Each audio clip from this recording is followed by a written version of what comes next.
ప్రభునందు ప్రియులైన మీకందరికీ యేసుక్రీస్తు ప్రభువారి నామంలో శుభవందనాలు తెలియజేస్తూ ఉన్నాం. దైవజనులు బ్రదర్ భక్త సింగ్ గారి పరిచర్యలో నుండి దైవ మర్మములు. ఏప్రిల్ 24. కాగా దేవుడు తన ఐశ్వర్యము చొప్పున క్రీస్తు యేసునందు మహిమలో మీ ప్రతి అవసరమును తీర్చును. ఫిలిప్పీ పత్రిక 4:19. నేను సిక్కు మతస్థునిగానున్నప్పుడు దేవుడు చాలా దూరంలోనున్నాడనుకుంటుని, కానీ దేవుడు చాలా సమీపంలోనున్నాడని ఇప్పుడు నేను చెప్పగలను. ఆయన జీవము నాలో నా ద్వారా ప్రవహించుచున్నదని చెప్పగలను.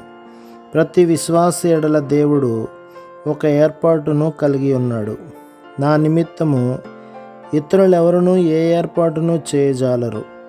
దేవుడే నన్ను పిలిచిననియు దేవుడే తన ఏర్పాటు ప్రకారం నన్ను నడిపించుననియు చెప్పగలను. నీ నిమిత్తం దేవుడి ఏర్పాటు ఏమిటో నీవు తెలుసుకుంటివా? సంతోషముతో ఇది నా పరిచర్య అని నీవు చెప్పగలవా? మనము అవును ప్రభువా అని మనము ఆయనకు అప్పగించుకొనినప్పుడే ఆయన మనకు తర్ఫీదు నసుగును, శ్రమల ద్వారా తీసుకొని వెళ్ళును, విజయమునిచ్చును. నా ప్రారంభ జీవితము ఒక ఆశ్చర్య కార్యము. నాలో ఏ తలాంతు లేదు, ఎన్నో కొదవులు కలిగిన వాడను. కానీ ఆయన కృపచే ఒక సంగతి ఎరుగుదును, నేను ఆయన ఏర్పాటులోనున్నాను. మొదటిగా మనము ఆయనను స్తుతించుట నేర్చుకొనవలెను. దేవుడు నీకు వర్తమానం అనుగ్రహించిన ఎడల నీవు ఆయన నోటి బూరగా నుండవలెను.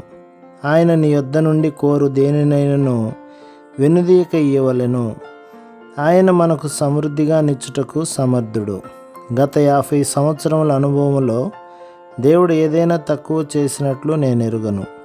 ప్రభు మిమ్మును, మీ కుటుంబమును, మీ సంఘమును దీవించి ఆశీర్వదించునుగాక. ఆమేన్.